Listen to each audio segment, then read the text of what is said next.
Kumusta mga idol? Panibagong kaalaman na naman na ating panonoorin. Ating alamin kung paano nagsimula ang isa din sa matagal na kumpanya sa larangan ng lubricating oil na para sa ating mga sasakyan at motorsiklo. At syempre, isa din ito sa napakasikat na brand na hanggang ngayon talagang proven and tested and most trusted din sa buong mundo, ang Castrol Oil brand.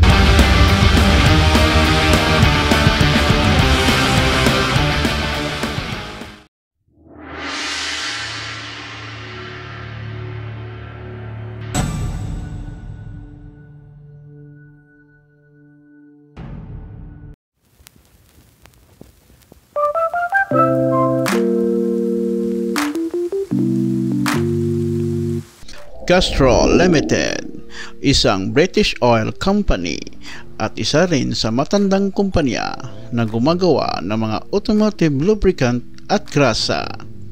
Ito'y pinagmamay-ari ni Charles Wakefield sa Cheapside, London.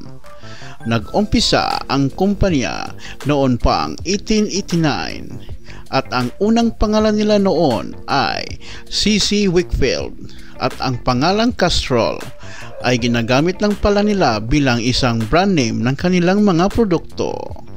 Alam nyo ba mga idol, ito pa lang si Charles Wakefield ay isang mayamang negosyante sa kanilang bansa at dati rin pala itong Lord Mayor sa London at dati pala siyang empleyado sa isa ring lubricant company na isa ding matandang kumpanya hanggang ngayon, ang kumpanyang Vacuum Oil. Sa mga di nakakaalam, ang kumpanyang Vacuum Oil ay sila lang naman ang gumagawa sa sikat at mamahaling brand, ang Mobil Oil.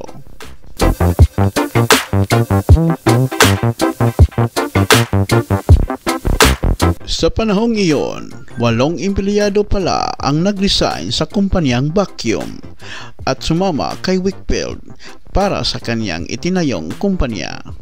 Kaya dito, sinanay ni Wakefield ang mga taong ito para makalikha ng maganda at kalidad na lubricant oil. Kaya pagdating ng taong 1906, dito na nga inilabas nila ang kanilang unang lubricant oil.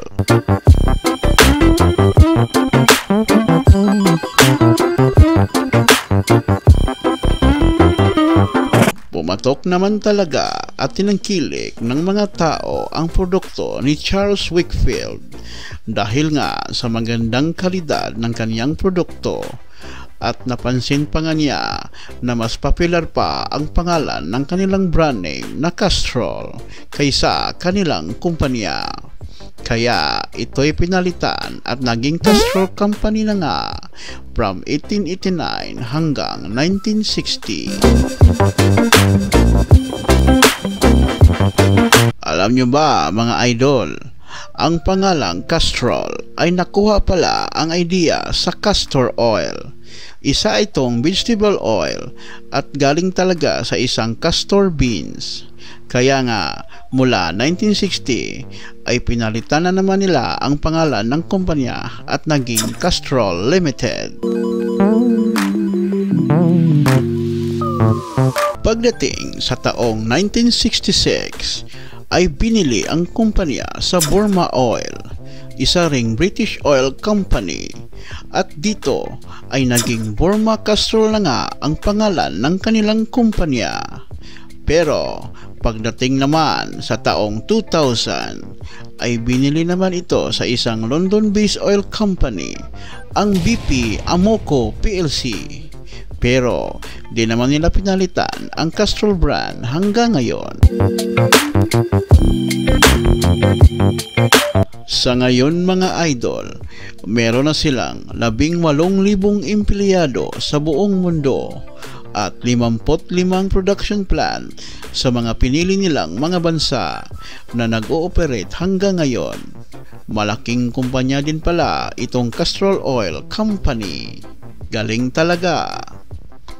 Kayo mga idol na mga solid Castrol user dyan, lalong-lalo na sa mga riders dyan, pakishare nyo naman sa comment section ang experience nyo sa Castrol brand.